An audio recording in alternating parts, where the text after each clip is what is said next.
must never underestimate the power of planting a seed.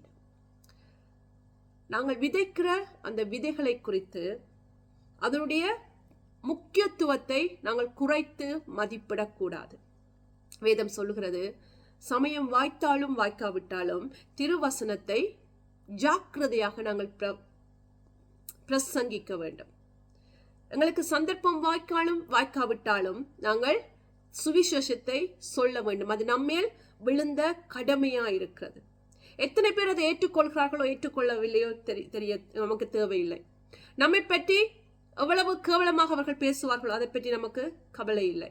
ஆனால் நாங்கள் விதைக்கிற விதைகளுடைய அந்த வேல்யூ, அந்த முக்கியத்துவத்தை குறித்து நாங்கள் குறைத்து மதிப்பிடக்கூடாது என்று ஆண்டவர் இந்த நாளிலே உங்களுக்கு சொல்கிறார்.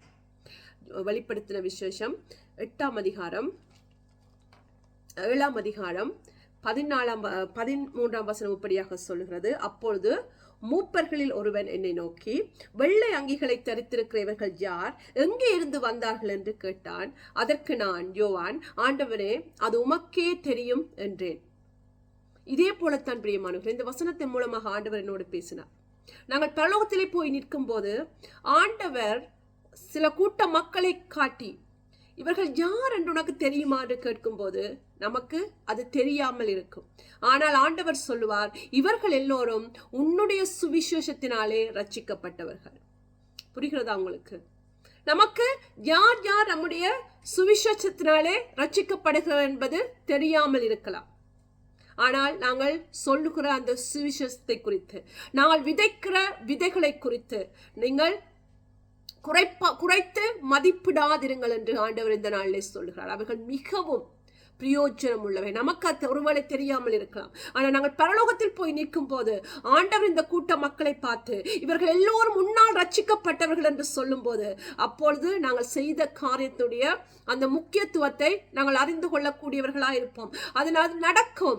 அதற்கு முன்பாக அப்படியான காரியங்கள் நடக்கும். அதுக்கு முன்பாக நாங்கள் செய்கிற காரியங்கள் இந்த இடத்துல நீங்கள் அதை உணர்ந்து கொள்ள வேண்டும் என்று ஆண்டவர் உங்களோடு பேசிக் கொண்டிருக்கார். நீங்கள் விதைக்கிற விதைகள் பிரயோஜனம் உள்ளவைகள். நீங்கள் ஒருவேளை சோர்ந்து போயிருக்கலாம். நான் சொல்லுகிற சுவிசேஷத்தினாலே ஒருவனும் ரட்சிக்கப்படவில்லையே, ஒருவனை நான் சபைக்கு கூட்டிக் கொண்டு வரவில்லையே என்று நீங்கள் கவலையோடு இருக்கிறவர்களா இருக்கலாம். அல்லது சுவிசேஷ வேலையை விட்டு விட்டவர்களா இருக்கலாம். ஆண்டவர் இந்த நாளில் உங்களை பார்த்து சொல்லுகிறார், உங்களுடைய கிரிகளுக்கு பலன் உண்டு, உன்னுடைய கிரிகளுக்கு பலன் உண்டு. உன்னுடைய கைகளை தளர விடாதே, உன்னுடைய கைகளை தளர விடாதே, தொடர்ந்து செய்கிற ஊழியத்தை தொடர்ந்து செய் என்று ஆண்டவர் இந்த நாளிலே உங்களை பார்த்து சொல்லுகிறார். எனக்கு பிரியமானவர்களே, நாங்கள் விதைக்கிற விதைகள், ஆண்டவர் சொன்னார், நான் என் வாயிலிருந்து புறப்படுகிற வார்த்தைகள் அவர்கள் ஆவியாயும் ஜீவனாயும் இருக்கிறது. ஒருவேளை உடனடியாக அந்த பலன் நமக்கு தெரியாவிட்டாலும் நிச்சயமாகவே நாங்கள் விதைக்கிற விதைகளுக்கு பலன் உண்டு. நிச்சயமாகவே நாங்கள் விதைக்கிற விதைகளுக்கு பலன் உண்டு.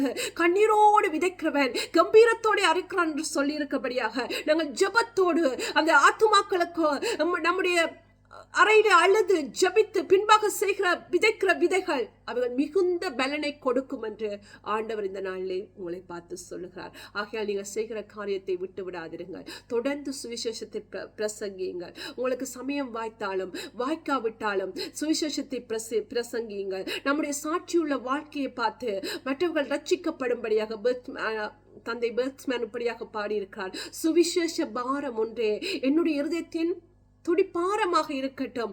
சுவிசேஷ பாரம் ஒன்றே என்னுடைய இருதயத்தின் சுமையா இருக்கட்டும். என்னுடைய தேச எல்லை எங்கும் நான் சுவிசேஷத்தை சொல்லும்படியாக கர்த்தர் நம்மை ஆசீர்வதிக்க வேண்டும் என்று அவர் அப்படியாக ஒரு பாடலை பாடியிருக்கார். அந்த சுவிசேஷ பாரம் நம்முடைய இருதயத்தின் சுமையை நம்முடைய பாரமாக மாறட்டும். அது ஒன்றே நம்முடைய பாரமாக மாறட்டும்.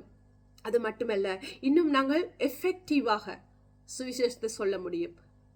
வெறுமனே சுவிசேஷத்தை சொல்லும் ஆண்டவராக இயேசு கிறிஸ்து உங்களுக்காக மரித்தார், அவர் அடக்கம் பண்ணப்பட்டார், அவர் 3ஆம் நாள் உயிர்த்தெழுந்தார், அவரிடத்தில் வாருங்கள் என்று சொல்வதை பார்க்கிலும் இன்னும் விசேஷமாக சுவிசேஷத்தை சொல்ல முடியும். இன்னும் எஃபெக்டிவாக நாங்கள் சுவிசேஷத்தை சொல்ல முடியும். அதை என்னுடைய அடுத்த செய்தியிலே நான் உங்களோடு பகிர்ந்து கொள்கிறேன். அதுவரை ஆண்டவராக இயேசு கிறிஸ்து நம்ம எல்லோரையும் நிறைவாய் ஆசீர்வதிப்பாராக.